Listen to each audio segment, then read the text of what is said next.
Hello বন্ধুরা, আজকে আমি বলবো কিভাবে মোবাইলের স্ক্রিন বন্ধ করে তোমরা করতে পারবে। প্রথমে ইউটিউব অ্যাপ্লিকেশনটাকে চিপে ধরে সেটিংয়ে চলে যাবে। তারপরে নিচে দেখবে ওপেন বাই ডিফল্ট নামের একটা অপশন দেখতে পাবে, সেটাতে ক্লিক করে যদি এটা আপনাদের অন থাকে সেটাকে অফ করে দেবে। তো তারপরে ব্যাক চলে আসবে, তারপরে ক্রোম ব্রাউজার ওপেন করবে, ওখানে সার্চ করবে ইউটিউব। ইউটিউব সার্চ করে ভিতরে ঢুকে যাবে ইউটিউবের। তারপরে ইউটিউব এডিশন দিয়ে যে কোনো একটা মিউজিক চালাবে, তুমি তোমার নিজের মতো করে যে কোনো একটা মিউজিক তুমি চালাবে। একটু দাঁড়াও, একটা অ্যাড আসছে, তারপরে দেখো কেমনভাবে চলে।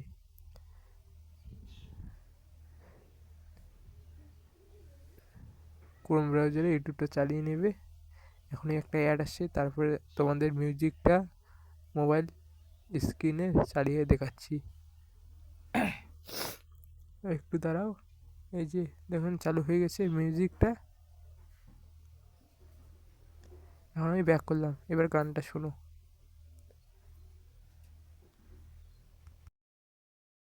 গানটা কিন্তু উপরে শো হচ্ছে, এখন মনে হচ্ছে চালু করে দিলেই চালু হয়ে যাবে। দেখুন এখন লগ স্ক্রিন করেও তোমরা গানটা চালাতে পারবে ইউটিউব থেকে সরাসরি। ভালো লাগলে ভিডিওটা সেটা